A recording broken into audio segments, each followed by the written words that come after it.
कदम का पेड़। यह कविता प्रसिद्ध कवित्री सुभद्रा कुमारी चौहान ने लिखी है।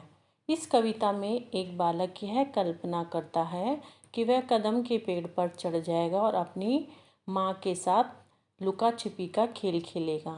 पेड़ पर चढ़कर वह बांसुरी बजाकर माँ को बुलाएगा और माँ दौड़ी दौड़ी आएगी और माँ को देखकर वह फिर से पत्तों में छिप जाएगा।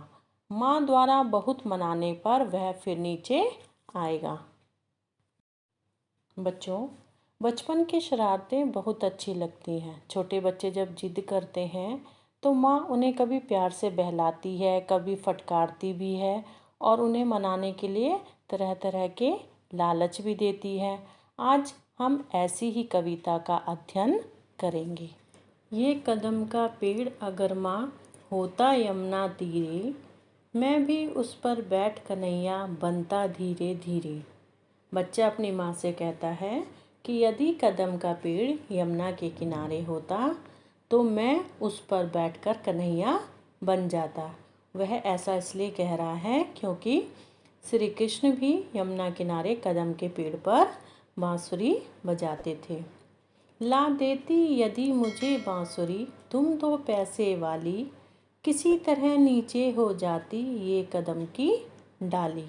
कि अब वह माँ से फिर कहता है कि तुम मुझे 2 पैसे की बांसुरी ला देती और यह जो कदम की डाली है किसी तरह से थोड़ा सा नीचे झुक जाती। तुम्हें नहीं कुछ कहता पर मैं चुपके चुपके आता, उस नीची डाली से अम्मा ऊंचे पर चढ़ जाता। कि माँ, मैं तुम्हें कुछ नहीं कहता पर उस झुकी हुई डाली का सहारा लेकर मैं पेड़ पर चढ़ जाता। वहीं बैठ फिर बड़े मज़े से मैं बांसुरी बजाता, अम्मा अम्मा कह बंसी के स्वर में तुम्हें बुलाता। और सबसे ऊपर पेड़ पर बैठकर मैं बड़े मज़े से बांसुरी बजाता और बांसुरी के स्वर में भी मैं तुम्हें अम्मा अम्मा कहकर अपने पास बुलाता। सुन मेरी बंसी को माँ तुम इतनी खुश हो जाती, मुझे देखने काम छोड़कर तुम बाहर तक आती। माँ मेरी बांसुरी की आवाज़ से खुश हो जाती कि मेरा लल्ला मुझे पुकार रहा है और यह सुनकर माँ जो है अपना सभी कामकाज छोड़कर मुझे देखने आती। तुमको आता देख बांसुरी रख मैं चुप हो जाता, पत्तों में छिपकर धीरे से फिर बांसुरी बजाता। पेड़ की ऊंची डाल पर बैठकर जब मैं माँ को अपने पास आता हुआ देखता तो मैं क्या करता, मैं बांसुरी बजाना बंद कर देता और पत्तों में छिपकर चुपचाप बैठ जाता और फिर धीरे से बांसुरी बजाने लगता।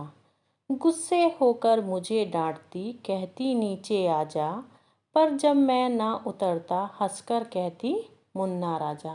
इस तरह शरारत करने पर माँ जो है परेशान होकर गुस्से में डांटती मुझे कि नीचे आ जा, और जब मैं माँ की बात ना मानता तो मुझे प्यार से हंसते हुए कहती मेरा मुन्ना राजा नीचे आ जाओ। नीचे उतरो मेरे भैया तुम्हें मिठाई दूंगी, नए खिलौने माखन मिश्री दूध मलाई दूंगी। और जब मैं बार बार माँ के बुलाने पर भी नीचे नहीं आता तो माँ मुझे क्या है, मिठाई, नए खिलौने, माखन मिश्री, दूध मलाई, इन सब चीज़ों का क्या है, लालच देती। और यहाँ जो है बच्चा अपनी तुलना किससे कर रहा है, कन्हैया से कर रहा है और कन्हैया को ये सभी वस्तुएं जो हैं प्रिय थी। मैं हंसकर सबसे ऊपर टहनी पर चढ़ जाता, एक बार माँ कह पत्तों में वहीं कहीं छिप जाता। जैसे ही माँ मुझे इन वस्तुओं का लालच देती तो मैं हंसकर और ऊपर वाली टहनी पर चढ़ जाता और माँ कहकर फिर से पत्तों में छिप जाता। बहुत बुलाने पर भी माँ जब नहीं उतर कर आता, माँ तब माँ का हृदय तुम्हारा बहुत विकल हो जाता। कि बहुत बार बुलाने पर भी जब मैं नीचे उतर कर नहीं आता तो माँ जो है माँ को अच्छा नहीं लगता, बुरा लगता और उनका हृदय जो है बहुत ही दुखी हो जाता यह सोचकर कि मैं अब क्या करूँ, कैसे इसको नीचे उतारूँ। तुम आंचल फैलाकर अम्मा वहीं पेड़ के नीचे ईश्वर से कुछ विनती करती बैठी आंखें मींचे। तब माँ अपना आंचल फैलाकर उसी पेड़ के नीचे बैठ जाती और आंख बंद कर भगवान से प्रार्थना करती कि मेरे लल्ला को नीचे उतार दो। तुम्हें ध्यान में लगी देख मैं धीरे धीरे आता और तुम्हारे आंचल के नीचे मैं छुप जाता। कि जब तुम्हें मैं इस तरह प्रार्थना करते देखता तो मैं धीरे धीरे पेड़ से नीचे आता और तुम्हारे फैलाए आंचल के नीचे छिपकर बैठ जाता। तुम घबराकर आंख खोलती पर माँ खुश हो जाती जब अपने मुन्ना राजा को गोदी में ही पाती।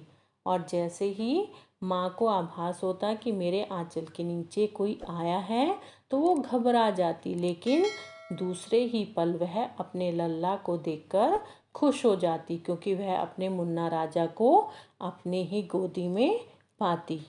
इसी तरह कुछ खेला करते हम तुम धीरे धीरे, यह कदम का पेड़ अगर माँ होता यमुना तीरे।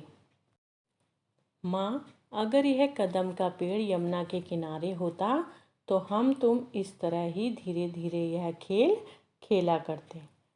बच्चों, इस कविता में माँ और बच्चे के निश्चल ममतामयी अनुराग की सुंदर छटा बिखरी है। मैं आशा करती हूँ आप सभी को यह कविता समझ में आई होगी। आइए अब इस कविता से संबंधित प्रश्नों को भी जान लेते हैं।